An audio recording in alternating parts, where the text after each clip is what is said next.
off, how is Caitlin after Wednesday, and do you have any updates on her condition? Yeah, she's okay. She's gonna be out on Saturday, but she's doing all right. Do you have any indication right now of how long she will be out? No indication. Obviously, it's a good time because we have all week next week, so we'll take this opportunity just to get her treatment, get her healthy, get her back on the floor. From the moment Stephanie White responded, her body language immediately caught people's attention. There was a noticeable pause before she spoke, followed by carefully selected words emphasizing long-term health and overall wellness. That doesn't necessarily sound like a coach discussing an ordinary back issue. Instead, it feels like someone carefully addressing a situation that has raised plenty of questions. What many people continue to wonder is whether Caitlin Clark being ruled out for Saturday's matchup against the LA Sparks could involve more than just the reported back injury. The timing has naturally fueled discussion, coming only 3 days after the on-court incident involving Alyssa Thomas that officials did not penalize during live action. Even so, without additional confirmed information, it's impossible to know whether the two situations are connected. For now, the circumstances have left fans searching for answers while they wait for further updates. And I watch them consistently, and I watch the WNBA consistently. I think it's a good product, and what I saw last night with these two teams tangling in back-to-back games, because it got heated 3 days ago when I watched it, was absolutely unacceptable, egregious. Stephanie White used the word. And just unfortunate that, a situation, two situations could go untethered, if you will. Take a closer look at what Stephanie White said here. She openly acknowledged that the officials need to do a better job, pointing directly to concerns about consistency in how players are protected across the league. But the bigger conversation isn't centered on a single missed whistle alone. Instead, many fans believe it reflects a pattern that has been debated ever since Caitlin Clark entered the WNBA in April 2024. Supporters have pointed to plays such as the closeout against Connecticut, disputed flagrant foul decisions, and the level of physical defense Clark has faced compared with other players. During her interview with Dan Patrick, Stacey Dales also made an important observation.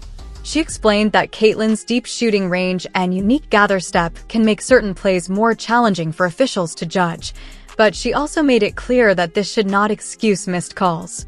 That's where much of the discussion continues today.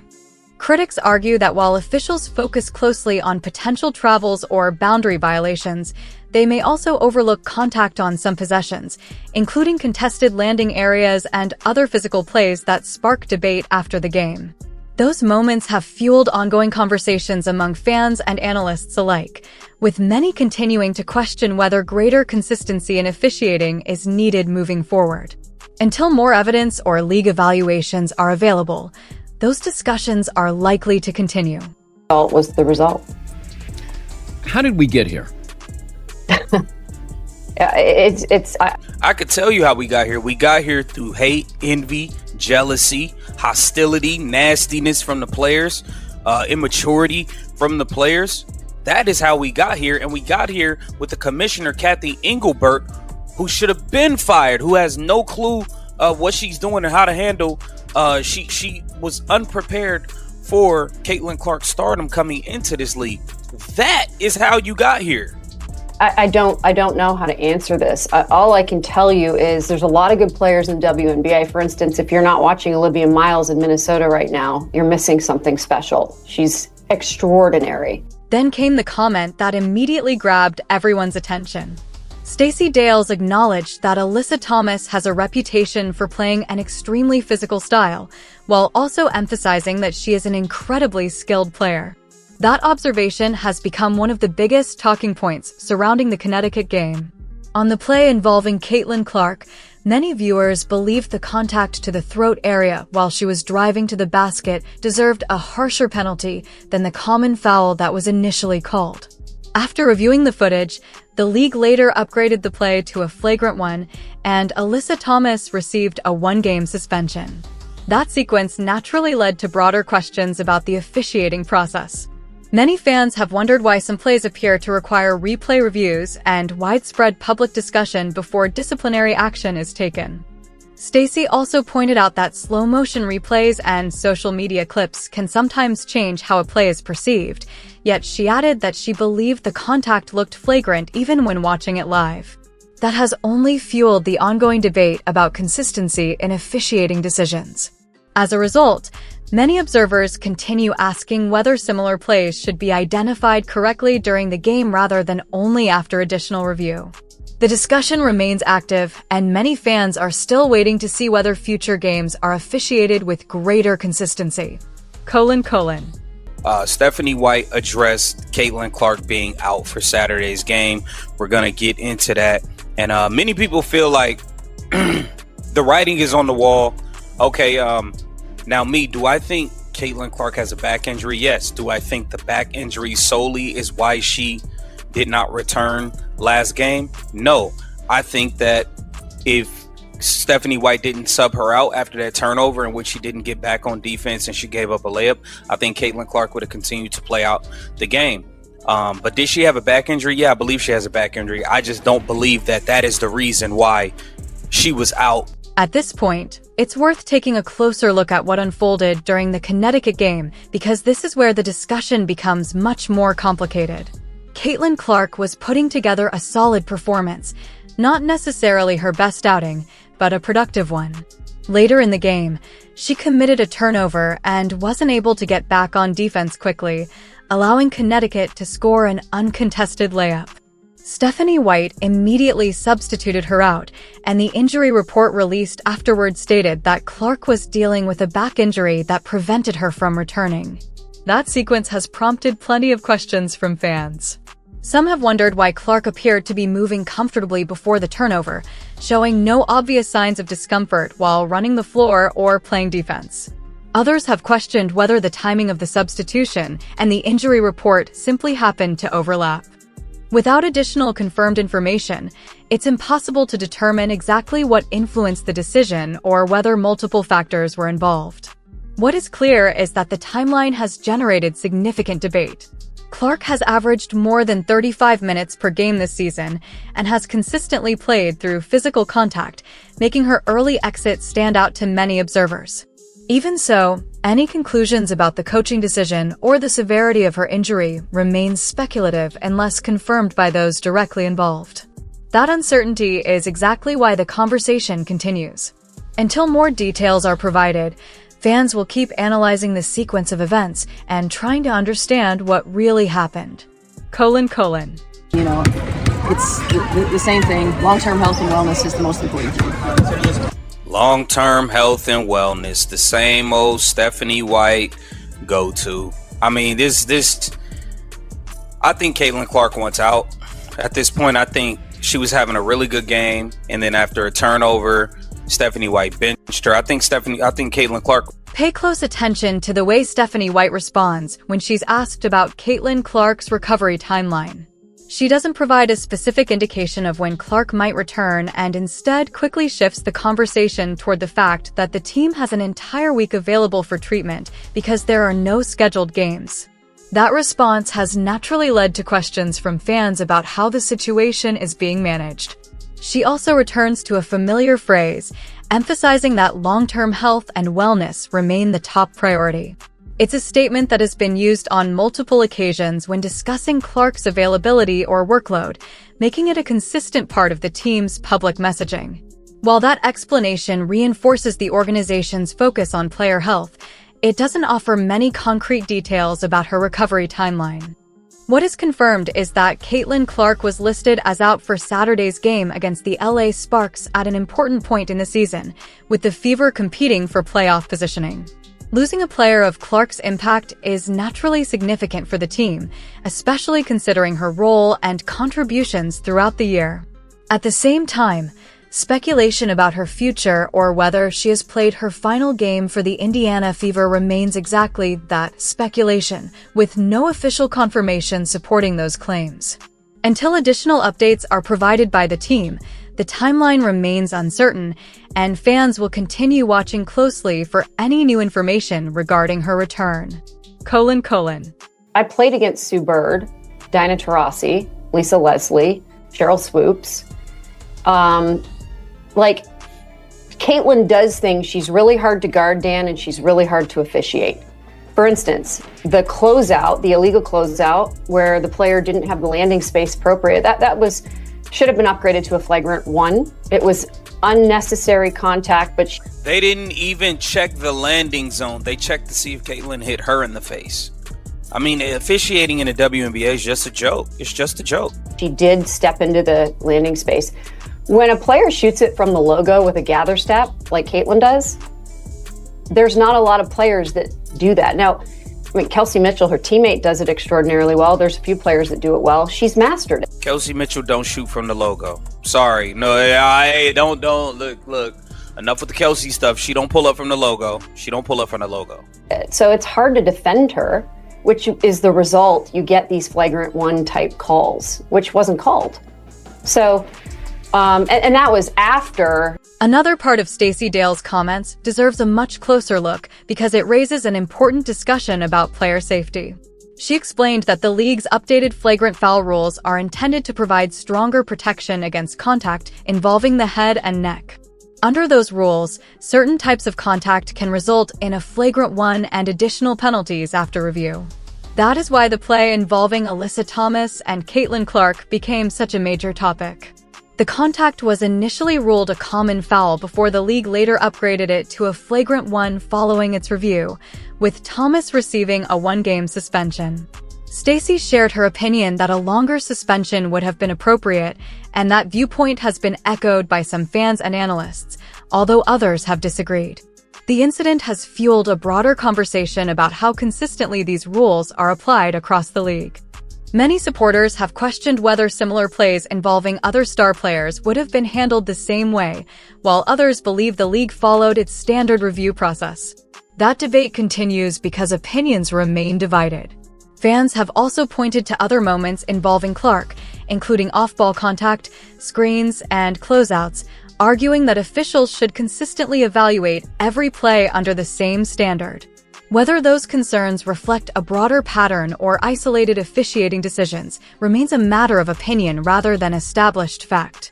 Looking beyond that single play, attention has also shifted toward the Indiana Fever organization and how the team has managed expectations surrounding one of the biggest stars in women's basketball.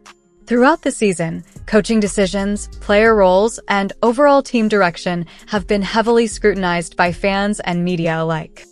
The coaching transition from Christy Sides to Stephanie White only intensified those discussions, with each coach facing criticism from different parts of the fan base regarding rotations, strategy, and player management. Stephanie White has emphasized accountability, defensive effort, and playing the game the right way, but those decisions have continued to spark debate as the Fever navigate a season filled with enormous expectations. As long as results, injuries, and officiating remain under the spotlight, those conversations are unlikely to disappear anytime soon, and fans will continue closely evaluating every decision the organization makes. Those ideas certainly sound convincing during press conferences, but many fans have focused more on what they've seen unfold on the court. Caitlin Clark, the player who has helped fill arenas, boost attention around the Indiana Fever, and become one of the league's biggest attractions, was taken out after a defensive lapse following a turnover despite having put together a solid performance.